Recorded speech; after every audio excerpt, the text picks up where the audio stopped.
Program Desa Makmur Peduli Api yang di-launching oleh APP Sinarmas adalah satu program yang terintegrasi yang terdiri dari beberapa pilar, di mana pilar utamanya adalah pertama adalah pilar pemberdayaan ekonomi masyarakat, bagaimana masyarakat dayakan. Yang kedua adalah pilar bagaimana mentransformasikan kegiatan-kegiatan masyarakat yang belum ramah lingkungan, misalnya seperti penyiapan lahan untuk pertanian dan perkebunan yang masih membakar, menjadi tidak membakar lagi, tetapi menggunakan cara-cara yang lebih baik.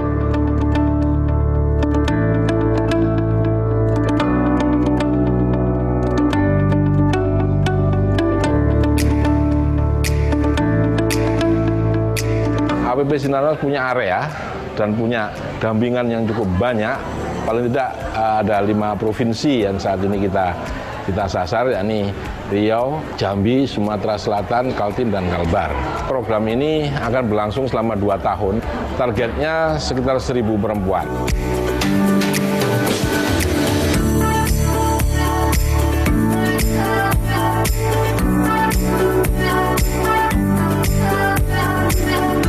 Kami dapat pelatihan dari DMPA, cara pengolahan herbal. Setelah dapat ilmu, ada bazar di Kabupaten Siak. Jadi kami mengekspor produk kami dari jahe merah. Dia di situ mengenalkan apa juga lah kayak kita praktek-praktek. Jadi ibu mencari apa ya yang harus aku buat gini, gitu. Manfaatkan yang ada diolah aja. Gitu. Jadi terjadilah jambu biji merah.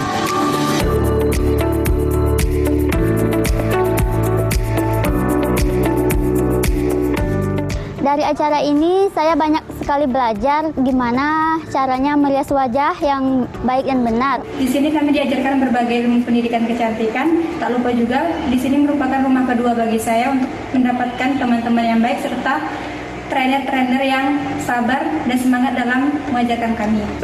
Para wanita-wanita yang mengelola rumah tangga juga punya kemampuan untuk memberi kontribusi pada penguatan ekonomi keluarga.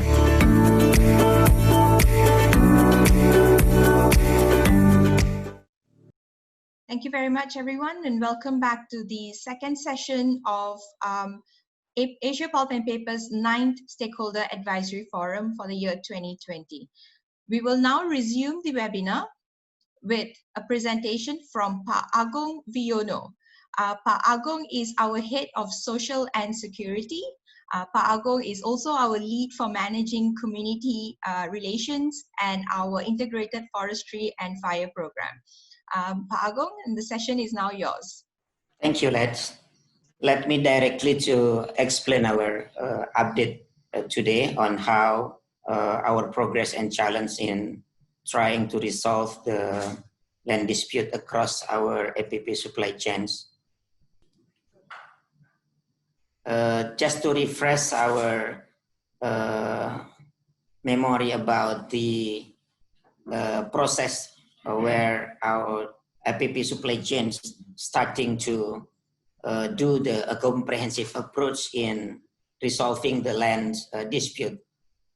In 2013, once the FCP commitment was launched, all of the APP supply chains directly map all of the land dispute in their concession area.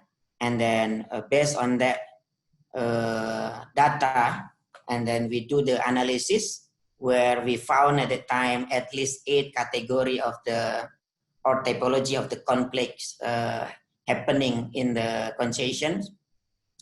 One is, just to refresh, one is the village inside the concession where the village itself situated there prior to the company get the license, and then the second is the village within the concession, but the presence of the village itself was after the license given by the government to the concession company. And then the second category at the time is the ulayat or customary land, where we found also some of the claim based on their claim of heritage or a customary of land and resources that they use generations already. and then the other is livelihood and land speculator and selling and buying, and then the other is non-procedural use of the area, and the last is the overlapping license. After reviewing this 8 typology and implementing the procedure for several years, in 2007, we review 8 of those typology, inviting the anthropologists and sociologists to involve in our workshop, and then based on that workshop, then there was a recommendation that APP should put in the under one category or typology of all of the villages inside the concession. And that's why for those who involved from the beginning of the FCP implementation may see why today we only present 6 typology, because after learning and analyzing with the expert we engage, like I said before, we come into the conclusion that we can use this typology, where the definition of the typology is like you can see in the screen. After working hard with the challenging environment, in this 9th SAF, we can inform to the stakeholders and to the public that we already resolved the 50% of our dispute across APP supply chains or concession suppliers. From 2016, we keep informed this up to this time. And if we look deeply into the typology, or what typology that contribute the most percentage, yeah, I think the most biggest number is we resolve the contribution from the village inside the concession resolve. It's cover the most biggest percentage, and then followed by the speculator and selling and buying of the land within the concession, and then the rest is the other typology of the conflict. And for the next, we still have quite challenging homework, where we have to resolve the rest of 49 conflict on the ground. If you can see on the screen that, the 24% itself, it's village inside the concessions, and then followed again by the speculator. It's under this typology, including those who are claimer that, sell and buy the land within the concessions. And we are now focusing on typology number 1, that consists of a really big number or percentage of the conflict. How we are doing this? We are going to speed up the delineation. This is the approach that we are currently doing.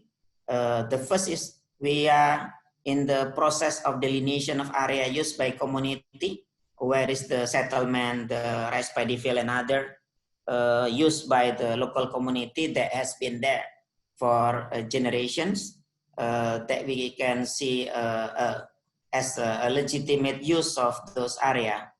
And then, of course, throughout this delineation, we are also try to solve some of them throughout the process of the delineation with the local community. And then we will support our suppliers again to agree with the use of boundary or functional boundary, where the community already used the area for a long time. Once we finish all of the mapping and the process on the ground, we are going to consult and align with the government policy, because as that concession supplier of APP is licensed license holder, but then the authority of how to enclave, or for example, for an enclave, or how to manage those after the mapping, or what decision we have to consult with the government. That's why one of the approach we will consult and align with the government policy.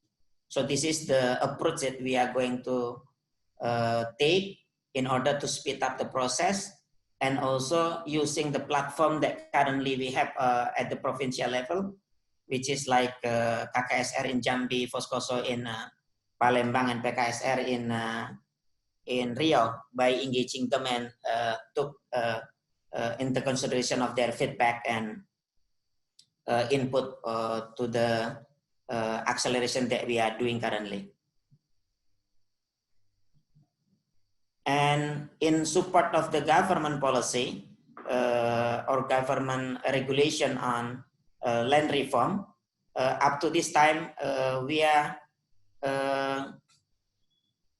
are already support the government by enclaving the total area of more or less 47,000 hectares from the 12